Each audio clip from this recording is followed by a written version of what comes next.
Hey friends, happy Tuesday. Thanks for joining us for Unscripted on 13 Plus. I'm Anna Orsini. And I'm Carson Courier. Happy Tuesday. I know a lot of folks probably had yesterday off. I know, so starting the week off. No. You did? I did. Was it relaxing? We built a dining room table. Okay, perfect. Adulting. Yeah. It's like even on your days off, they're not really days off. They're just like checking off chores. I know. Yeah. Nobody tells you that. It's kind of a scam, this adulthood thing.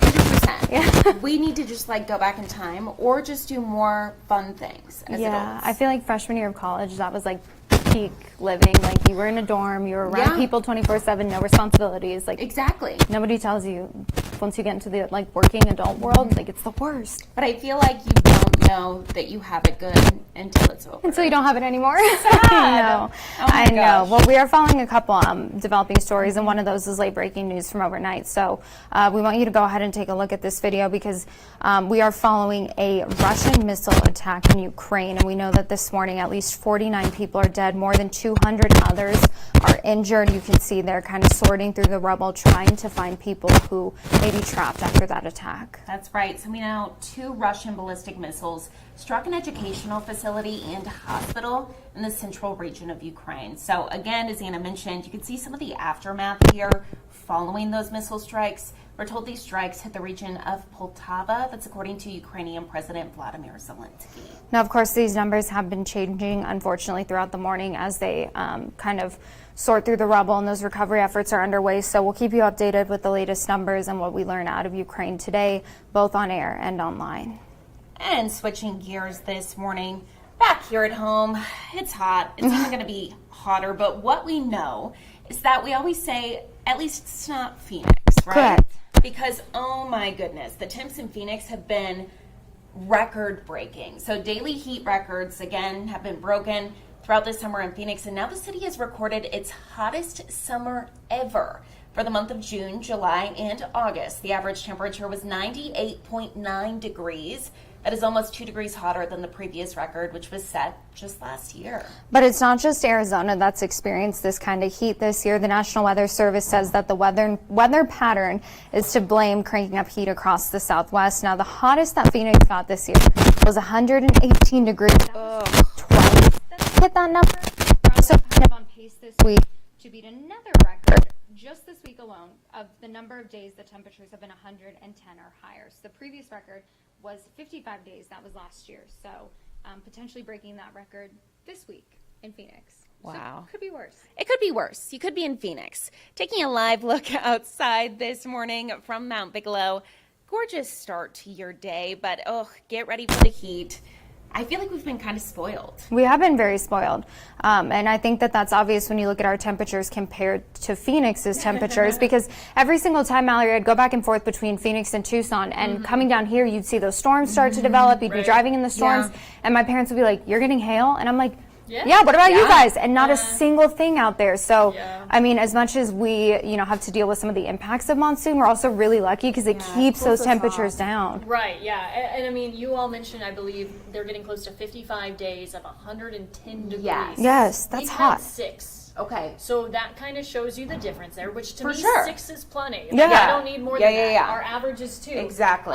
But yeah, monsoon certainly helps us out, though I will say, taking a look at our summer in review, we did have the warmest low temperatures on record. So I think part of that was due to probably the humidity. When you have more humidity around, more clouds around, it cools you off during the afternoon, but the overnight, those temperatures stay warmer. We did have 5.68 inches of rainfall throughout the summer. We tied or set 7 daily records, and that average temperature, 90 degrees, tied 2020 for the hottest summer, if you're taking into account the lows as well. So in terms of just our high temperatures, it was the 4th hottest on record.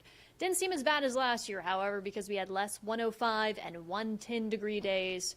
The hottest high temperature we had, 112 degrees on July 8th. So here's that triple digit tally. Once again, we've had 6 days of 110 plus. That's plenty. Our triple digit tally just in general, 84 days in the triple digits this year. Of course, that's above normal. 38 of those, 105 degrees or hotter.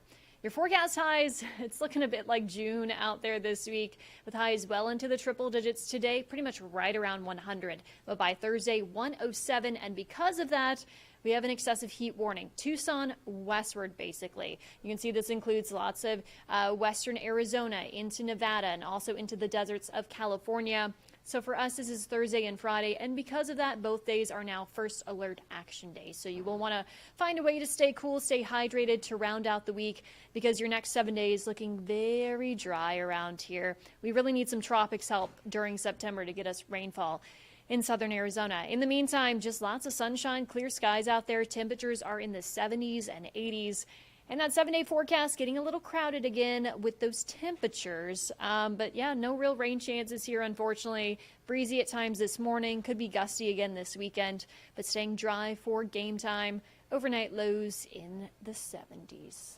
Okay. I feel like those overnight lows being a little bit lower, or recently what Right. we've seen, that has helped a lot. But then we're seeing them spike back up again. Right.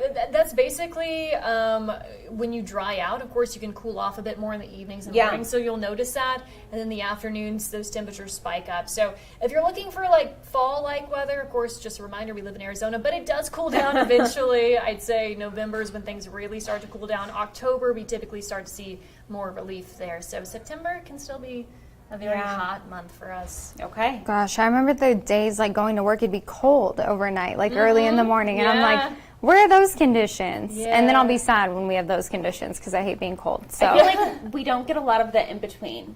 yeah, it doesn't It's like transition. hot Like or the it's like, 70s. Yeah. yeah. Yeah. And then all of a sudden it's just cold. Okay. Okay. Thank you, Mallory. Thank you, Mallory.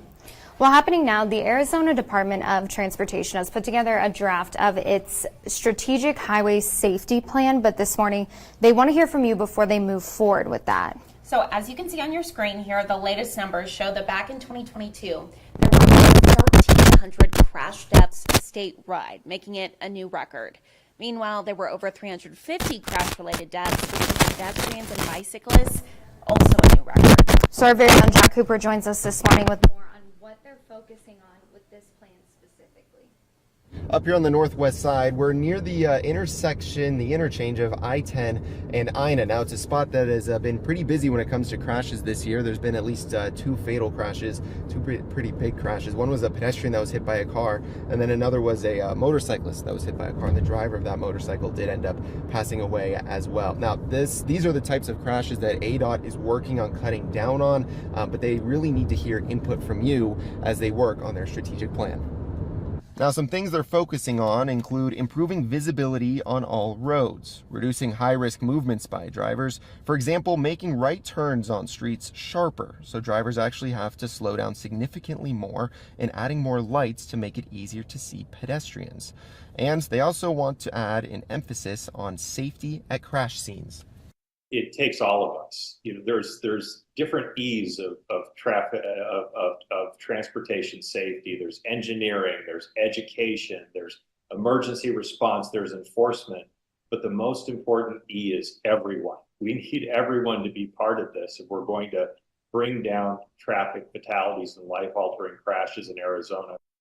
Now, ADOT is also working on putting together their Active Transportation Safety Action Plan. It's going to be the first of its kind here in the state of Arizona, and it's also working on cutting down on the rise of pedestrian and bicyclist deaths. That's something that I've been seeing that's been going up for quite a while now. Both of these plans are now linked up at KOLD.com. You can give your input on both of them until this Friday. Reporting on the northwest side, I'm Jack Cooper, 13 News.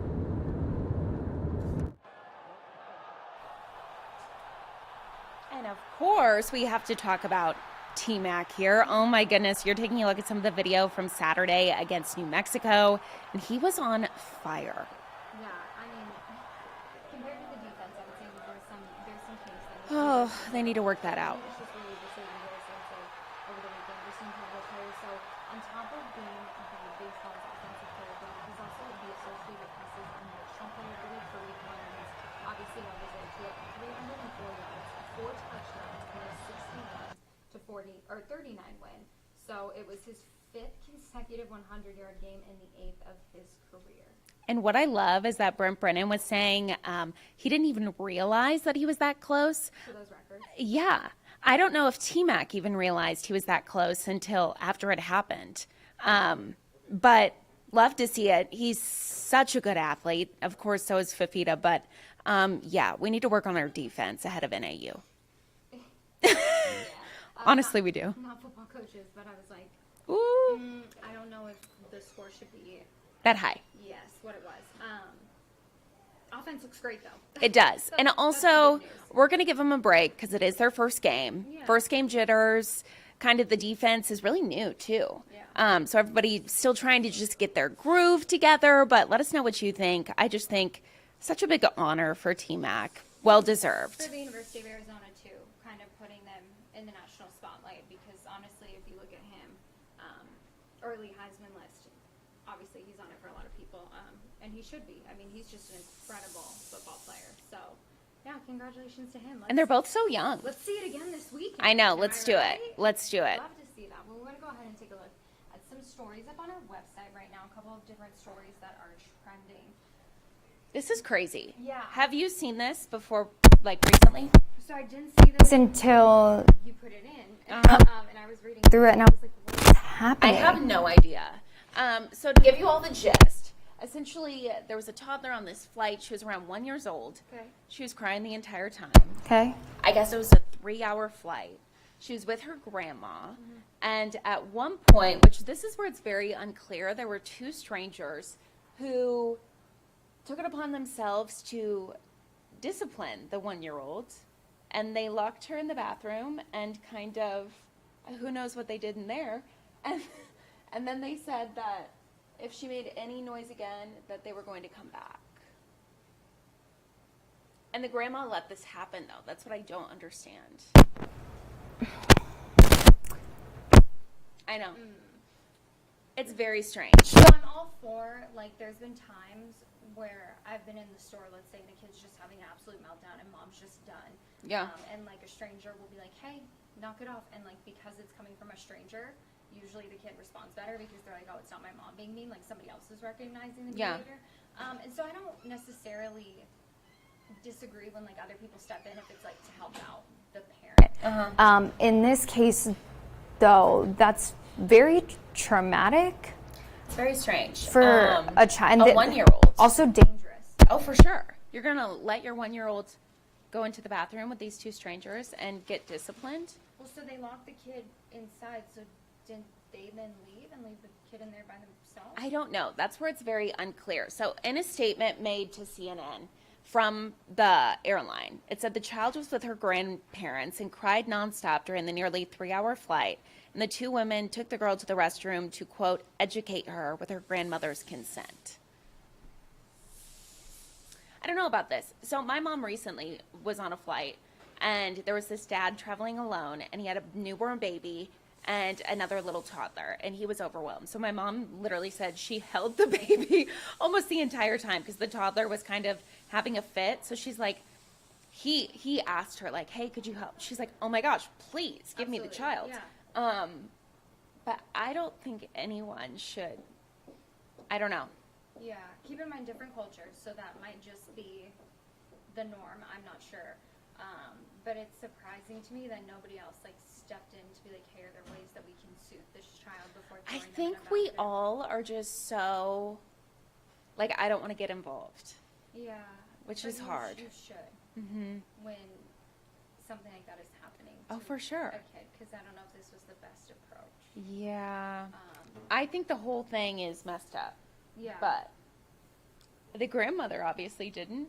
She was probably just so done. I mean, like, Yeah. I've seen parents. We were at a restaurant one time in College Station, actually, when I was graduating, and there were new parents to twin girls, and so my little sisters are twins, and these parents just wanted to go to the bar so bad, they passed their 2 twin girls off to us and went inside the restaurant.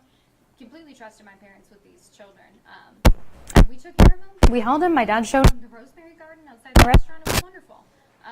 And so I think that people are willing to help, but I don't know if my immediate response would be I should lock a child in a bathroom Yeah. so that other people have a restful flight. Also, they say it was an almost 3-hour flight. That's nothing. Just put in AirPods. That's what I'm saying. That's the thing, though, when kids are having meltdowns, like on planes. I feel worse for the parents because I'm like, oh my God, those parents are just mortified right now. They're frustrated. And there's nothing that they can do. No. So I make them feel worse. I know. Let us know what you think. I don't love it, but. I don't love it either. Maybe it's a cultural thing. I'm not sure. Okay. Moving along here. This is also crazy. I want to go ahead and play this video. So there's going to be an ad. There's always an ad. I'll tell you a little bit about it before. So it's this snorkeling group. And it was actually one of the, what are they called? Like the head of the snorkeling group. One of their... Like the guides? Yes. It was one of the guides here. She got hit out of the water. Nope. By a whale's tail. But I guess they were, so the excursion was snorkeling with whales, which what? Animals. Big animals. I have no idea. And the reason they got it on camera is because the whole group was YouTubers. Oh. So they were videotaping the entire thing. But yeah, can you imagine even feeling something under the water like that? No. And then, yeah, terrifying. Well, in light of recent shark behavior, I'm not going anywhere in the water. No. Because my immediate response would have been, this is a shark. Oh, for sure. So it could have been way worse, but that's terrifying. Oh, I know. And she actually, so she said at first she was very spooked, obviously. But then she said that it was like a once-in-a-lifetime thrilling experience. That's what I was going to say. I'm like, they're YouTubers. One of them's like a snorkeling guide, so I'm sure that that's the adrenaline rush Yeah. that they wait for. Exactly. For me, I'd be like, no, nope. You would see me sit right there, not going back in. Whales are just terrifying. They're big. They're huge. Like, what if it would have been the opposite, where the whale, like, hit her down? Splash over. That's the whole. That's the whole way. Oh, yeah. There it is again. She's smiling. That was the most I've ever experienced it in my life.